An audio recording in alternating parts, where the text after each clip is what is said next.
Saptashrungi hospital and paralysis centre. तज्ज्ञ doctor Prabhakar खर्डे यांच्या मार्गदर्शनाखाली पॅरालिसिस, मणक्यांचे आजार, गुडघेदुखी, कंबरदुखी, मानदुखी, मायग्रेन, ॲलर्जी आणि सर्दीवर खात्रीशीर उपचार, तेही एकाच छताखाली आणि योग्य दरात.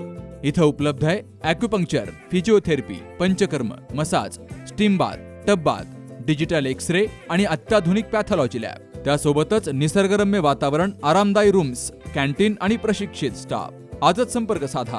ठिकाण मुक्ताई मंदिराजवळ, रायते वाघापूर, तालुका संगमनेर, जिल्हा अहिल्यानगर. संपर्क 9657 230023. शाळा हे वक्तृत्व स्पर्धेचं खरं व्यासपीठ असून चांगले वक्ते शाळेतच घडत असतात. लेखन आणि वाचन करताना सर्जनशीलता अत्यंत महत्त्वाची आहे. बदलत्या तंत्रज्ञानाच्या युगामध्ये विद्यार्थ्यांनी वाचनाची आवड जोपासली पाहिजे. लेखन आणि वाचनामुळेच विद्यार्थी स्पर्धा परीक्षांमध्ये यशस्वी होतो.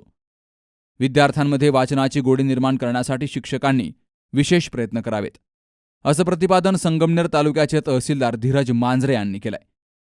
17 जानेवारीला परमपूज्य गगनगिरी महाराज विद्यालय आणि कनिष्ठ महाविद्यालय पिंपरणे, संगमनेर साहित्य परिषद आणि माजी विद्यार्थी संघ यांच्या संयुक्त विद्यमानं आयोजित चैतन्य गगनगिरी महाराज करंडक आंतरशालेय वक्तृत्व स्पर्धा आणि पारितोषिक वितरण समारंभात ते बोलत होते. या कार्यक्रमाच्या अध्यक्षस्थानी संस्थेचे अध्यक्ष बापूसाहेब देशमुख होते. तर प्रमुख पाहुणे म्हणून तहसीलदार धीरज मांजरे, चाकण येथील किल्लेदार प्रतिष्ठानचे संस्थापक अध्यक्ष ॲडव्होकेट किरण झिंजुरके, तालुक्याच्या कृषी अधिकारी रेजा बोडके यांची उपस्थिती होती. यावेळी शेवगाव येथील बाळासाहेब भारदे विद्यालयाचे मुख्याध्यापक कुलकर्णी मोरे, दिवानजी पवार, मेजर प्रकाश कोटकर, दीपक क्षत्रिय, सुभाष पवार, संस्थेचे संचालक सुरेशराव ठोंबरे, उपाध्यक्ष DM देशमुख, स्कूल कमिटीचे अध्यक्ष कोंडीराम बागुल, विलास साळवे, माजी मुख्याध्यापक मुकुंद डांगे, मुख्याध्यापक रमेश वाळे, माजी विद्यार्थी संघाचे पदाधिकारी, शिक्षक, पालक मोठ्या संख्येनं हजर होते. प्रमुख पाहुणे ॲडव्होकेट किरण झिंजुरके यांनी विद्यालयात युवा शक्तीला सशक्त आणि जागृत करण्याचं कार्य सुरू असल्याचं सांगत विद्यालयाच्या प्रगतीचा गौरव केलाय. तालुक्याच्या कृषी अधिकारी रेजा बोडके यांनी विद्यार्थ्यांना शेती व्यवसायाचं महत्त्व समजावून सांगत स्पर्धा परीक्षांसाठी शुभेच्छा दिल्यात. तर ॲडव्होकेट राहुल देशमुख यांनी इतिहासातील प्रेरणादायी घटनांची माहिती देत विद्यार्थ्यांना मंत्रमुग्ध केलाय. तो चैतन्य गगनगिरी महाराज करंडक जिल्हास्तरीय आंतरशालेय वक्तृत्व स्पर्धा, त्या स्पर्धेचा पारितोषिक वितरण समारंभ आहे. या समारंभाचे अध्यक्ष आणि आपल्या संस्थेचे अध्यक्ष माननीय बापूसाहेब देशमुख यांचं मी विद्यालयाच्या वतीने स्वागत करतो. आजच्या कार्यक्रमाचं पारितोषिक वितरण त्यांच्या हस्ते संपन्न होणार आहे, असे आपल्या संगमनेरचे तहसीलदार धीरज मांजरे साहेब हे देखील या ठिकाणी वेळेत वेळ काढून मोठा कामाचा व्याप असून देखील या ठिकाणी उपस्थित राहिलेले त्यांचं देखील मी आपल्या विद्यालयाच्या वतीनं आणि ज्युनियर कॉलेजच्या वतीने स्वागत करतो. त्यानंतर संगमनेर तालुका कृषी अधिकारी बोडके मॅडम या देखील कार्यक्रमाला उपस्थित राहिलेले आहेत. त्यांच्या हस्ते देखील आपण बक्षीस वितरण त्या ठिकाणी घेणार आहेत. त्यांचं देखील मी विद्यालयाच्या वतीने स्वागत करतो. संगमनेर, कोपरगाव, शेवगाव, राहाता, राहुरी, पारनेर, अकोले या तालुक्यातील महाविद्यालय शाळांनी यामध्ये सहभाग घेतला आणि या वर्षीचा उच्चांक असा की 170 मुलांनी या स्पर्धेमध्ये सहभाग घेऊन याची लोकप्रियता, याचं यशस्वीतेचं खरं तर सहभागातूनच हे सिद्ध होतं की या स्पर्धेला चांगला प्रतिसाद सर्व स्तरातून मिळत आहे. काही जण उच्च विद्या विभूषित असतात, काही जण पदानी मोठे असतात, परंतु कार्याने जी मंडळी मोठी असतात ती खऱ्या अर्थाने समाजासाठी उपयुक्त असतात. आज व्यासपीठावरती जे उपस्थित आहेत हे सर्व त्यांच्या कार्यामुळे सुप्रसिद्ध झालेले आहेत. कार्याने ते मोठे आहेत आणि म्हणून त्यांचं हे वेगळेपण आहे. 10वी-12वीच्या परीक्षा असल्यामुळे थोडस 10वी-12वीचे विद्यार्थी कमी असतील, परंतु बाहेरून आलेले सर्व स्पर्धक, त्यांच्याबरोबर आलेले मार्गदर्शक आणि विशेषतः ज्यांच्या नावाचा आवर्जून उल्लेख केला पाहिजे, गेल्या 15 वर्षापासून आपल्यापासून जवळपास 150 किलोमीटर अंतरावर असणाऱ्या शेवगाव सारख्या तालुक्यामधल्या पद्मभूषण बाळासाहेब भारदे विद्यालयाचे मुख्याध्यापक अतिशय प्रेरणा देऊन विद्यार्थ्यांना इथे पाठवतात आणि दरवर्षी प्रथम क्रमांकाचे काही पारितोषिक हे विद्यालय पटकावतं. त्या विद्यालयाचे मुख्याध्यापक सन्माननीय कुलकर्णी सर हेही या कार्यक्रमासाठी आवर्जून उपस्थित आहेत. मला फार छान वाटतं जेव्हा ही मुलं, छोटी छोटी मुलं आणि ह्या बऱ्याचशा शाळांमधली इतके सुंदर सुंदर विषय घेऊन येतात. त्यांच्या संकल्पना देखील एवढ्या छान छान असतात आणि जे आता म्हणजे अनुभवाने बरंचसं काही जेव्हा आपल्याला मिळालेलं असतं त्यातनं ह्या नवीन संकल्पना सुचायचं कमी होऊन जात असतं. पण ह्या मुलांकडनं फार सुंदर संकल्पना येतील. आपले बाकीचे वक्ता वर्ग देखील आहेत तिथं, ते देखील आपल्याला फार छान मार्गदर्शन करतील. तर मुलांना मला सांगायचा उद्देश माझा असा आहे की संभाषण कौशल्य म्हणजे वक्तृत्व स्पर्धेत आवर्जून भाग घ्या. त्यातनं तुम्हाला पुढे अत्यंत फायदेशीर असं म्हणजे समोरच्याला कसं आपलंसं करून घेता येईल, आपली मतं कशी वळवून घेता येईल त्यांच्याकडनं हे शिकता येईल.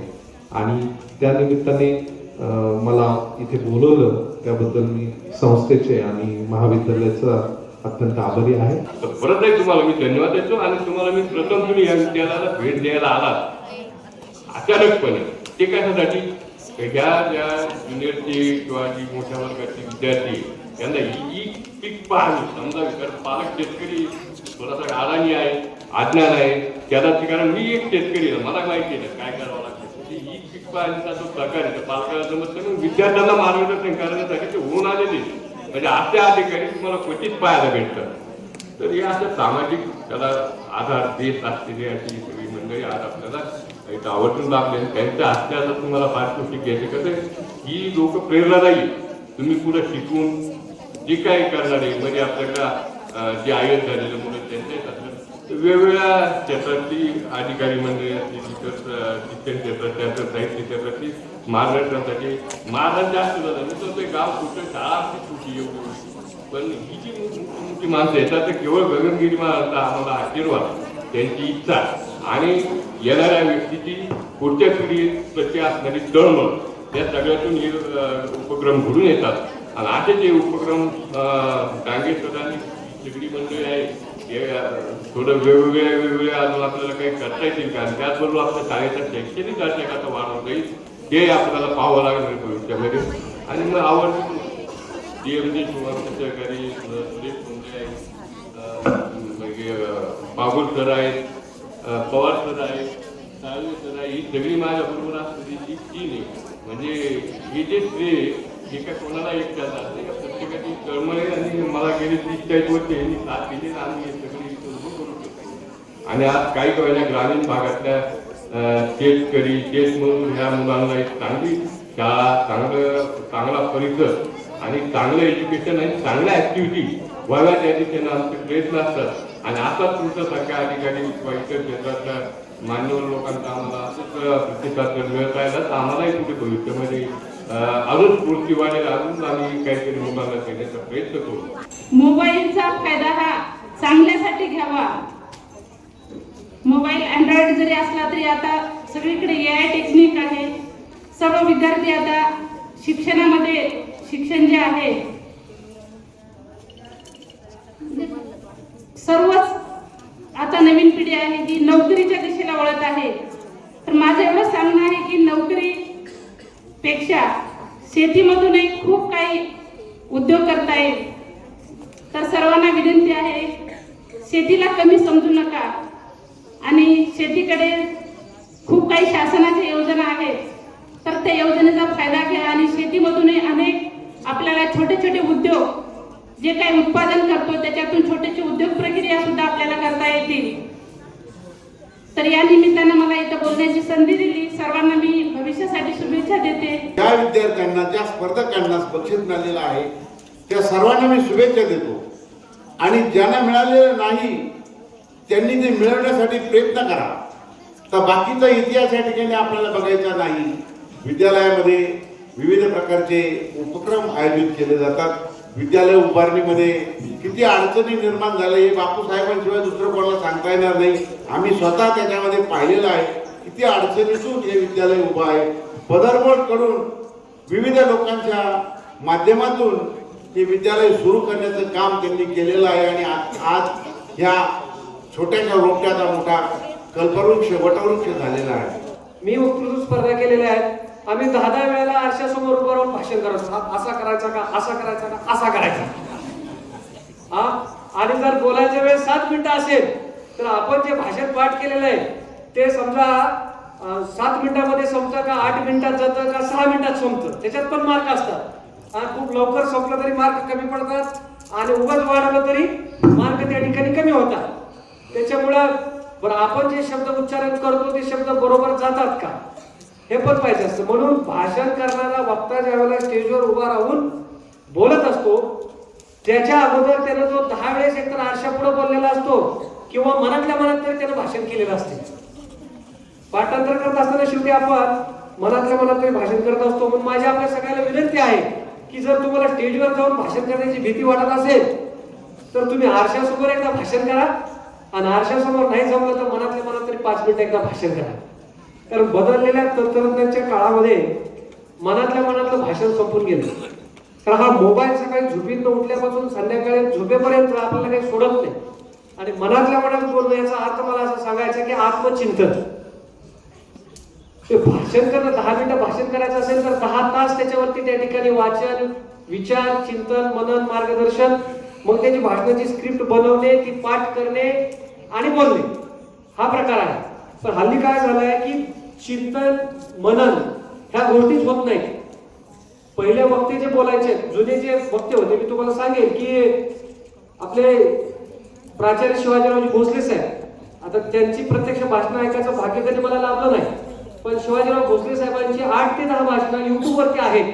छत्रपती शिवाजी महाराज, छत्रपती संभाजी महाराज, स्वामी विवेकानंद, मा जिजाऊ सगळ्यांवरची भाषणं 10 भाषणं या YouTube वरती तुम्हाला त्या ठिकाणी पाहायला मिळतील. तर सांगण्याचा उद्देश आहे की तुम्ही एखादं पुस्तक जरी वाचलं त्या पुस्तकावर जरी भाषण द्यायचं असेल तर ते वाचलेलं काय आहे त्याचं चिंतन करणं गरजेचं आहे.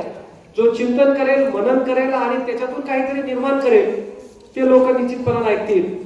ह्या विषयावरचं भाषण पाहिजे ते तुम्हाला YouTube वरती लगेच भाषण येतं, गुगल वरती येते. त्याच्या पुढे जाऊन आर्टिफिशियल इंटेलिजन्स वर तुम्ही कुठेही टाकलं तरी कोणत्या विषयावर तुम्हाला भाषण पाहिजे तेवढं भाषण येते. तुम्ही म्हणले 10 पानाचं द्या, 10 पानाचं येते.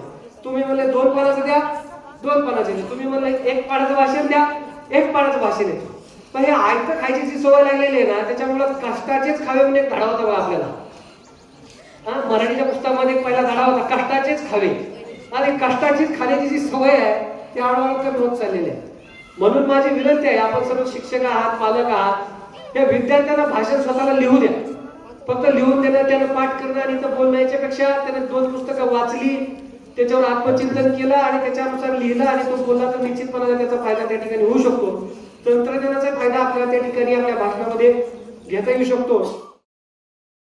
या कार्यक्रमात स्वाती थोरात आणि नीता रघुवंशी यांच्या मार्गदर्शनाखाली विद्यार्थ्यांनी तयार केलेल्या जमुरी या हस्तलिखिताचं प्रकाशन मान्यवरांच्या शुभहस्ते झालं. विभागीय पातळीवरील वक्तृत्व स्पर्धेत शिक्षक गटात सहभागी झाल्याबद्दल ललित शेळके तसेच PhDचा शोधनिबंध यशस्वी पद्धतीने पूर्ण केल्याबद्दल ज्युनियर कॉलेजच्या राजश्री मांढरे यांचा सन्मान केला गेलाय. कार्यक्रमाचं प्रास्ताविक संगमनेर साहित्य परिषदेचे अध्यक्ष अरविंद गाडेकर यांनी केलं. पाहुण्यांचा परिचय माजी प्राचार्य मुकुंद डांगे यांनी करून दिला, तर प्राचार्य रमेश वाळे यांनी मान्यवरांचं स्वागत केलं. सूत्रसंचालन ललित शेळके यांनी केलं आणि सर्वांचे आभार बापू खेमनर यांनी मानले. Subhash Bhalerao, C News Marathi, Sangamner. तुमच्या दातांची कोणतीही तक्रार आता होणार क्षणात दूर, कारण संगमनेरमध्ये सुरू झालंय डेंटल मल्टी स्पेशालिटी क्लिनिक. संगमनेरातील पहिले root canal specialist MDS doctor Shubham Prakash Godge घेऊन आलेत स्माइल डेंटल केअर.